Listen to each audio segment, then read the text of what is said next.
Biden opens 2024 campaign push with planned speech ahead of January 6th anniversary. President Joe Biden will use the backdrop of two historic sites in Pennsylvania and South Carolina in the coming week to lay out some of the central arguments of his 2024 re-election bid, including protecting democracy and personal freedoms, as he prepares for a possible rematch with former President Donald Trump in November. The January push, which will also include separate events for Vice President Kamala Harris, marks Biden's first public campaign appearances of 2024 after spending most of last year traveling for official White House events and closed-door political fundraisers. It comes as campaign officials are eager to ramp up a contrast with Trump, who they view as the likely Republican nominee, as the GOP primary contests kick off this month. Biden on Friday will travel to the battleground state of Pennsylvania to deliver a speech near Valley Forge, the historic Revolutionary War site that housed George Washington and the Continental Army nearly 250 years ago. The president had been originally scheduled to deliver remarks on Saturday, the third anniversary of the January 6, 2021, insurrection at the U.S. Capitol, but they were moved a day earlier due to impending inclement weather, according to the Biden campaign. Biden will deliver the speech at Montgomery County Community College in Blue Bell, Pennsylvania. The president will make the case directly that democracy and freedom, two powerful ideas that united the 13 colonies and that generations throughout our nation's history have fought and died for a stone's throw from where he'll be Saturday, remains central to the fight we're in today, said Quentin Fulks, the Biden-Harris deputy campaign manager. The president will then travel to Charleston, South Carolina, on Monday to speak at Mother Emanuel AME Church, a historically black church where 9 people were killed after a gunman opened fire on a Bible study group in 2015. Whether it is white supremacists descending on a historic American city of Charlottesville, the assault on our nation's capital on January 6, or a white supremacist murdering churchgoers at Mother Emanuel nearly 9 years ago, America is worried about the rise in political violence and determined to stand against it, Fulks added. Harris will make her own trip to South Carolina on Saturday, delivering remarks at the 7th Episcopal District AME Church Women's Missionary Society annual retreat in Myrtle Beach. The state helped revitalize Biden's primary campaign in 2020, and its February 3 primary will serve as a key test with black voters. Later this month, Harris will commemorate the 51st anniversary of Roe v.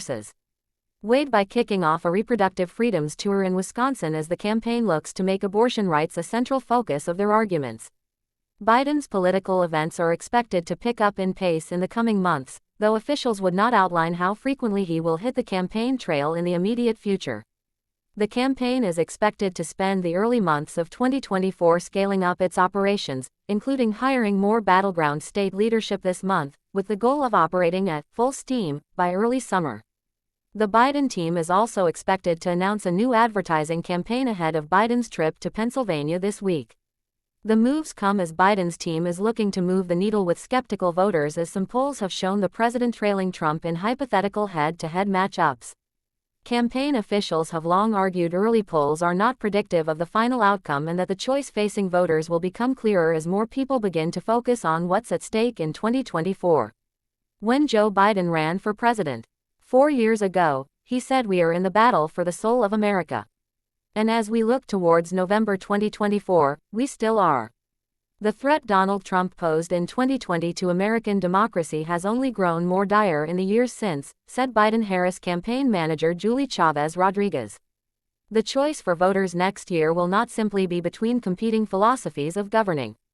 The choice for the American people in November 2024 will be about protecting our democracy and every American's fundamental freedoms.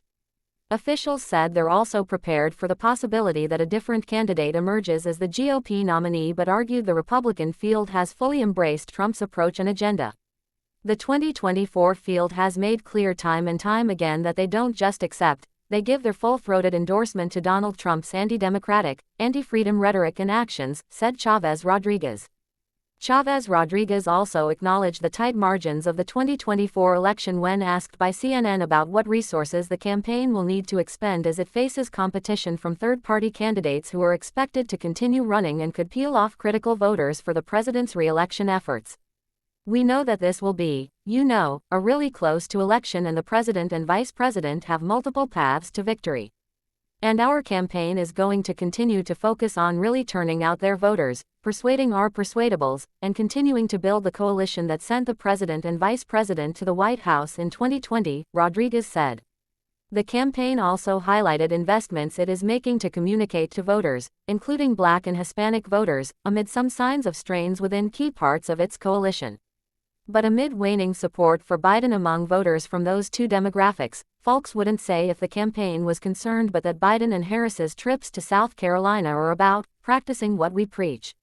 When it comes to voters of color, and if we're worried, look, our campaign has been putting in the work to do everything we need to do to communicate with communities of color next fall to make sure that they turn out, Foulkes told reporters.